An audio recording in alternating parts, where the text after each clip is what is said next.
Hey, all Leeds TV here, me and Joe outside Deepdale. Yeah, man. Now then, people. What do you think of it? What of Deepdale Deepdale itself? I don't know, but I don't mind it. Like you say, it's the first time here. It's a bit ugly on the outside, but it seems to be a hub of Preston. I mean, there was an NHS there, a gym there. Yeah, it was, you know what I mean? Lovely park as well outside. Yeah, decent. Obviously looks better in the sun. Yeah.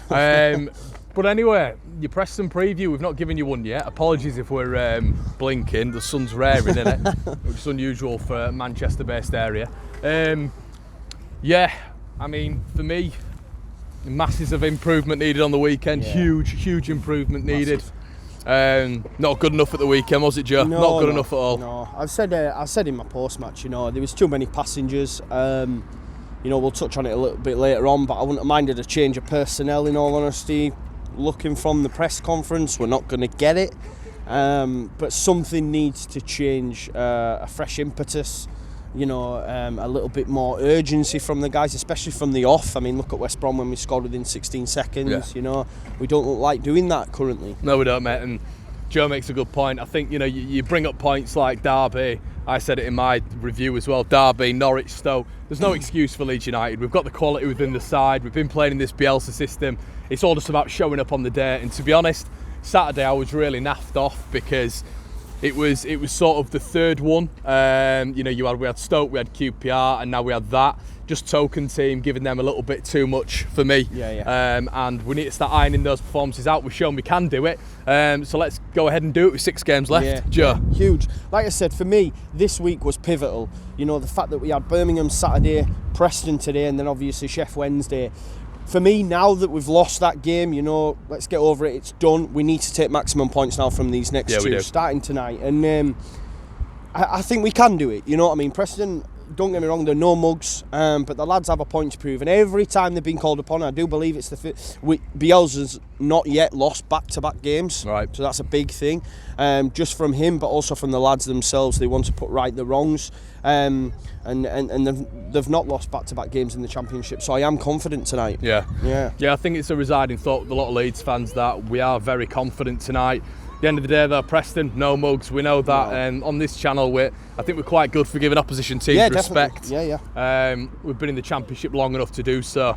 You know, Tuesday night down here, Deepdale, passionate set of fans. It's going to be a tough one, but interestingly enough, hearing word that obviously Pablo Hernandez has travelled with the side, and Matthias Bogus as well, the Poland under-23 international. Sure. I mean, we're saying on the way down, weren't we? I'm very excited for that, and the reason being is it's something a bit different. I've watched him in the 23s, looks very good in the final third. He's got a calm head, and maybe we need something like that, Joe. Maybe we need 100%. Something like that. Like I said, I touched on earlier, and I just want to correct myself. Sorry, we have lost 2 games on the bounce previously. I think it was Hull and Forest. But other than that, you know, it's not a regular occurrence for the side. So I do just want to correct myself with that. But on to Matthias Bogus. That's what I'm talking about, that fresh impetus, some new bodies. You know, I thought it might have been Izzy Brown. Obviously tweeted out yesterday the old hands up jobby, and we were talking about it in the car, and you made a good point where you said, you know, is he doing that in reference to the Matthias Bogus getting the call up? Do you know what I mean? But listen, for me, it is what it is. Let's see what he's about. Hopefully he does come on and he does make an appearance. I believe Matthias Klick's come out and said before he's much better than what he ever will be or ever was. You know, so yeah, no, 100%, and I think. At the end of the day, if Izzy Brown's I think the whole thing with Izzy Brown, I think to a lot of fans, including me and yourself, it's frustrating because we know the quality he possesses. People start banging on about his work ethic, all this. For me, at the end of the day, if he scores goals, you stick him in the squad, Joe, with 6 games to go. But he's not in the squad. There's no point in moaning about it now. You know, if Bogus can get in, we've seen Marcelo throughout this year, Leif Davis, James Shackleton, Jack Clark, Jordan Stevens to name a few. The guy loves a little bit of youth, so if he can, there'll be no. If we're not firing on all cylinders tonight, there will be no question. If he's on the bench, he's good enough. Yeah, 100%. And that's the thing. Bielsa is never afraid to make changes. He's done it before. Look at how many times he's brought KP off. I think it's 2 or 3 times maybe now. Half time, he's changed it many a time. He's brought Alioski off. He's brought Clark on. Look at Saturday, for example. He swapped Dallas, didn't he, for Harrison. So he's not afraid to change it. And if things aren't going well, then I'm in agreement with you. He will put him on. You know what I mean? Definitely. And Yeah, I mean, what I'd have liked to have seen is, I'll be brutally honest with you guys, I'd have liked to have seen maybe the implementation of Berardi. I think we've had a real struggle in this past sort of month to 6 weeks with quality strikers. I think Pookie sort of started it off. He was a fox in the box at Ellen Road. I thought he proved a little bit of a problem. Shay Adams, I thought he ran as ragged at the weekend. Sharp, once again. Yeah. And you're looking at the top 3 strikers in the division there, aren't you? Just causing us all sorts of problems. So is it maybe time? I mean, it's not happened throughout the season. We've been excellent at the back. But for me, Joe, I don't know what you think about this, but we're moving it far too slowly from the back at the minute. It seems, I said that on Saturday to Oscar, you know, there's no zip. There was no zip, there was no urgency. And I don't know if that's because they felt they were up against lesser opposition. I don't know what it is. But it does seem to be a common theme. And we've seen many a team look at us and say, right, okay, you have the ball back there, we'll let you have it, we'll wait for you to make that error and we'll break on you. You know, could Preston do a similar sort of thing tonight, you know? Well, you know what they're going to do, don't you? They're going to hold back, and it's going to be a similar game to Birmingham for me. It's very similar teams. I think they'll sit in, they're strong at the back. I don't know too much, I can't profess too much information about Preston. I'm not going to be naive to that fact, but at the end of the day, mate, it's not going to be easy tonight, is it? No, definitely not. I think the one saving grace you have, and like I say, on my previews now, I'm always in touch with LUFC data. He gave me a few bits of information. Preston have won one of their last 8 league matches against Leeds, and that came last season, a 3-1 loss in the exact same fixture. But the fact that they've only won 1 out of 8 games, you've said it before, I've said it, it's a happy hunting ground for us, do you know what I mean? So that's one thing we can take away, positive. Definitely, yeah. And at the end of the day, Leeds, like Joe just said, we've always come in, we've always done very, very well. So can the Whites do it tonight? We certainly can. We've got enough quality in the squad. You know, we've got depth as well. You look at even Bogus coming into the squad. Leeds pipped a lot of Serie A clubs in the transfer of Matthias Bogus, so he's definitely good enough. Yeah, 100%. So you know, if we can switch it round at that point, but I would love to see Pablo Hernandez feature, and that's key tonight, isn't it? Yeah, 100%. I mean, don't get me wrong. I thought he wasn't at his best at Birmingham at all, especially from a dead ball situation. Shocking, it was so frustrating. Couldn't take a corner, could it? No, but listen, he's been vital. Look at the Millwall game. If he ain't on that pitch, we don't win the game. No. And even just in the dressing room, I think having a player like that not playing for you can fill you with confidence. I don't think, if you know late on, unfortunately, lads, Pablo's not playing. I know they're professionals, but ultimately when you're losing a player, it also has a detrimental effect to your own confidence, I'd imagine. Yeah. So it is key that he starts. One thing that got me in the press conference, and I know we touched on it in the car, when Bielsa said, if Pablo doesn't play, Roof's a ready-made replacement for him, which got my goat, because for me, based on Bamford's recent performances, Roof should already be in. Yeah, and it sounds to me like Bielsa said there, basically Bamford's going to continue to lead the line, and if Pablo isn't fit, then Roof's going to come in. What's your thoughts on Bamford getting the start again? I mean, we know he's. It's so frustrating with him. I was so excited when we bought him. I think he's a very good striker in this division. I think we touched on it once again in the car, didn't we? I mean, me and Joe obviously been North East. He's got a lot of Borough mates, I've got a couple of Norwich mates, and it seems like there's a coherent theme that it's all about confidence with him, isn't it? And if he's not, he's a confidence player. And once again, it's not what we need right now. We need a player who really is firing all cylinders. And for me, it got frustrating at the weekend because it's one of those where it's a bit like, okay, we've given him, a little bit of leeway here and there. There was loads of games that reeled off: Borough, Birmingham, Millwall, QPR, Reading. We could have had that trick.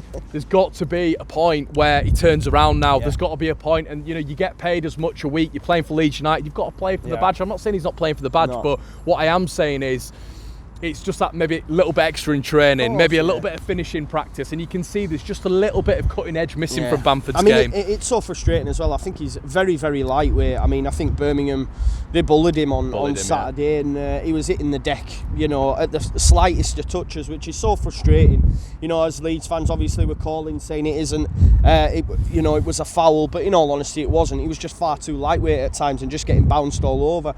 I think one thing that did frustrate me with Bamford is, when he was coming off the bench, when he came off Bolton and he scored with his first touch, for example, and I remember we did a post where it had said, so many goals in so many minutes. I was thinking, when he starts games, he's going to start, firing him in. And it's just gone the opposite way, which is really strange. And maybe that's a call for him being an impact sub. Maybe that's Roof starting and then Bamford coming off if potentially Roof is struggling. And let's say Pablo isn't fit Yeah. and Roof plays on the right, that's a no-go for me. Of course it is. Roof's, we saw that in the Monkey era, didn't we? Oh, man, saw that in the Monkey. He's it's not, no he's good. not quick enough. No. He can't. Roof isn't one of those players. He can't impact the game from the right. No, can and he? he's not a take-on player, is he? He's sort of a little bit of a fox Runs in the the box. channels, yeah. Runs the channels, but he's not an out-and-out winger. No, he's not, and no. that's completely wasted out there. I think if that is the case, I think Preston they'll sort that out pretty well. For me, if Pablo's, regardless of the form, I don't think Jack Clark's in a great vein of form. I don't think he's been the same since Middlesbrough. But if Pablo doesn't, for me, Jack Clark's the replacement, not Roof. I think the thing with Clark is, I've touched on it in numerous videos, and it's really weird with Leeds because we sort of persist down the left. There's always a change with Douglas, isn't there? There's always a change with Harrison. And true. the right sort of never really changed throughout the game. And I always see Clark sort of veering over to the left to try and get a touch of the ball. And I just don't feel when he was on, in particular against Millwall, he came on, we just don't give him the ball enough, and it's one of those things where you've got a player there who really is. City are after him, Tottenham are after him. He's class. There was one in Millwall where Pablo could have played him in, and he just neglected. And I think Pablo was having that good of a game that he just wanted to. And I can understand that. Yeah. And maybe that's because we sort of stronger down the left. What I mean by that is I know Roberts sort of veers over to the left a lot. There's a little bit more creativity over that side. When they're on it, Harrison and Alioski are very coherent for me. They work really well together. Yeah. Only when they're on it, you know what I mean? Yeah. They sometimes they can have poor games, but when they're on it, they're on it. I think Luke Ayling's been class on that right hand side, but I do think if Pablo's not going to play, we're losing some, especially if we're going to play Roof there. Mate, 100%. I'd rather see 100%. Roof just lead the line and let's. And this isn't no dig out on Bamford. I know a lot of people who come out and they say, get behind him. I am behind him. If he starts, I'm behind him. That's not what this is. I'm not saying get him out of the side, but I just think on current form and the fact that we have Roof chomping at the bit, ready to go, if you're going to make any change in this lineup, it would be that would be my change. Potentially Berardi. You're bringing in Berardi. Who do you take out though? If you're bringing in Berardi, which one comes out? Because you can't take Cooper out. They sort of was captain as well, isn't it? Yeah, and not only that, he's won, team of the season. Listen, at the end of the day, before Janssen in that side, we were also very good. I don't think Berardi's lost many games. I think he might have lost one. I think that is a stat. He might have not lost any. I can't remember what the stat was. I think it was 9 games, wasn't it, before we tasted our first loss in the Championship against Birmingham. He arguably could have been in that Championship team of the year if he'd have had a full season. He's so quick on the ball. He's very good at moving it. I particularly remember that 3-0 win down at Carrow Road. It's one-touch pass, and he's brave enough to make that pass. And I feel at the minute we're a bit stagnant on the ball, and we look a bit nervy at the back. I really think that. I think you get an out-and-out striker running at Leeds at the minute, and we look a little bit nervy. We don't like that, and I think just on the ball at the minute, the high press is catching us out a little bit at the back. Do you think the back three worked on Saturday? No, I'd much rather seen KP in his position. Yeah, and if there is a back three, you put Berardi on for me. You put Berardi on for me. So I guess we'll wrap it up, Joe. What score do you reckon, mate? Score prediction. Listen, I do fancy us to win. Like I said, I think 7 of the last 8 we've won now against Preston. Yeah. I do fancy us to win just because we need to win and we need to bounce back. Like I say, we've only lost 2 consecutive games once before this season, Hull and Forest, and to be fair, we had a pretty depleted squad at that time, I think. But no, the boys have to win. Yeah. It's ultimately they have to win. After this game, there's only 5 left. You know what I mean? That's crazy. But we can't afford to lose tonight. And if we do, you don't want to say it before the match, but if it shoulda, woulda, coulda. If we lose tonight. I know, Sheffield United. But then again, on the flip side, like I said, does Sheffield United look at it and say, if we win, they're under pressure because they need to, take back hold of second? Yeah. Or alternatively, if we lose, they also feel the pressure is we can now build a gap. Do you know what I mean? So you don't know what will happen. But for me, this is a must-win game, and so is Sheff Wednesday. I'll wrap it up and say that we will win the game, and we're going to win 2-0. Yeah. Yourself? Earlier on I did say 1-1, but I'm going to go a narrow 2-1, but we need to. I'm still. You can tell I'm so dejected from Saturday. It's not over. No. Guys, what you need to remember as well when you're watching these previews, when you're watching these reviews, they're not us slagging the team off and saying we're not going to get promoted or anything like that. What these are is it's previewing the match, it's reviewing the match. That specific match. You've got to bear that in mind. So what I'm trying to say is, it's not detrimental to our season if it's 1-1. I think it could be a big hindrance, but at the end of the day, like Joe said, it could put more pressure on Sheffield United. But I do think we'll go out and win the game 2-1. And yeah, if any of you are at the game, this is going to go out before the game. Make sure you come and say hi. Yeah, and that's really it. Yeah. Yeah, obviously, make sure you like, comment, and subscribe, guys. See you in a bit.